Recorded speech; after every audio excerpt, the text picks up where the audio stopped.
Welcome back to my mini vlog. ಇವತ್ತು ನಾವು egg biryani ಹೇಗೆ ಮಾಡೋದು ಅಂತ ನೋಡೋಣ. ಕುಕ್ಕರ್ ಇಟ್ಕೊಂಡು ಸ್ಟವ್ ಮೇಲೆ ಕುಕ್ಕರ್ ಹೀಟ್ ಆದಮೇಲೆ ಆಯಿಲ್ ಆ್ಯಡ್ ಮಾಡ್ಕೊಳ್ಳೋಣ. ಆಯಿಲ್ ಆ್ಯಡ್ ಮಾಡ್ಕೊಂಡ್ಮೇಲೆ ಸ್ಪೈಸಸ್ ಎಲ್ಲ ಆ್ಯಡ್ ಮಾಡ್ಕೊಳ್ಳೋಣ.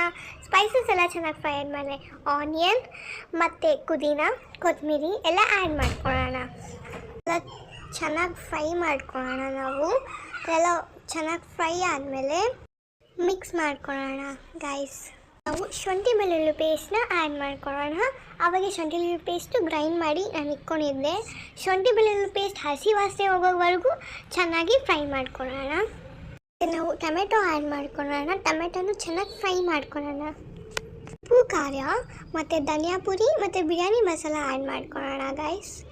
ಧನಿಯಾ ಪುಡಿ ಆ್ಯಡ್ ಮಾಡಿದ್ಮೇಲೆ ಸ್ಪೈಸಸ್ ಎಲ್ಲ ಚೆನ್ನಾಗಿ ಹಸಿ ವಾಸನೆ ಹೋಗೋವರೆಗೂ ಎಲ್ಲ ಫ್ರೈ ಮಾಡಿಕೊಂಡು ನಾವು ಇಟ್ಕೊಳ್ಳೋಣ ಗೈಸ್. ಇದೆಲ್ಲ ಆಡಾದಮೇಲೆ ನಾವು ಎಗ್ನ ಆ್ಯಡ್ ಮಾಡ್ಕೊಳ್ಳೋಣ. ಎಲ್ಲ ಚೆನ್ನಾಗಿ ಮಿಕ್ಸ್ ಮಾಡ್ಕೊಳ್ಳೋಣ. ಪುದೀನ ಕೊತ್ತಂಬರಿ ಪೇಸ್ಟ್ನ ಆ್ಯಡ್ ಮಾಡ್ಕೊಳ್ಳೋಣ. ಇಲ್ಲಿ ಗ್ರೈಂಡ್ ಮಾಡಿ ಇಟ್ಕೊಂಡಿದ್ದೆ. ಇದು ಅಷ್ಟೇ ಹಸಿ ವಾಸನೆ ಹೋಗೋವರೆಗೂ ಚೆನ್ನಾಗಿ ಫ್ರೈ ಮಾಡ್ಕೊಳ್ಳೋಣ. ಆಮೇಲೆ ನಾವು ಸ್ವಲ್ಪ ವಾಟರ್ ಆ್ಯಡ್ ಮಾಡ್ಕೊಳ್ಳೋಣ. ವಾಟ್ರೆಲ್ಲ ಆ್ಯಡ್ ಮಾಡ್ಕೊಂಡ್ಮೇಲೆ ಅಕ್ಕಿ ಆ್ಯಡ್ ಮಾಡ್ಕೊಳ್ಳೋಣ.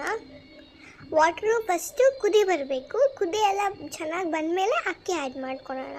ಎಲ್ಲ ಆ್ಯಡ್ ಮಾಡಿದ್ಮೇಲೆ ಸ್ವಲ್ಪ ಚೆನ್ನಾಗಿ ಮಿಕ್ಸ್ ಮಾಡಿಕೊಂಡು ವಿಸಿಲ್ ಆಗೋವರೆಗೂ ಚೆನ್ನಾಗಿ ಕೂಗಿಸ್ಕೊಳ್ಳೋಣ. ವಿಸಿಲೆಲ್ಲ ಆದಮೇಲೆ ಹೇಗೆ ಬರುತ್ತೆ ಬಿರಿಯಾನಿ ಅಂತ ನೋಡೋಣ. ನೋಡಿ ಗಾಯ್ಸ್, ಬಿಸಿ ಬಿಸಿ ಬಿರಿಯಾನಿ ಹೇಗಿದೆ ಅಂತ ಕಮೆಂಟ್ ಮಾಡಿ, ಲೈಕ್ ಮಾಡಿ, ಶೇರ್ ಮಾಡಿ, ಸಬ್ಸ್ಕ್ರೈಬ್ ಮಾಡಿ ಗಾಯ್ಸ್.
ಇನ್ನು ಕೊತ್ತಂಬರಿ ಸೊಪ್ಪು ಪೇಸ್ಟ್ ಮಾಡ್ಕೊಂಡಿರೋದನ್ನ ಹಾಕಿದ್ದೀನಿ.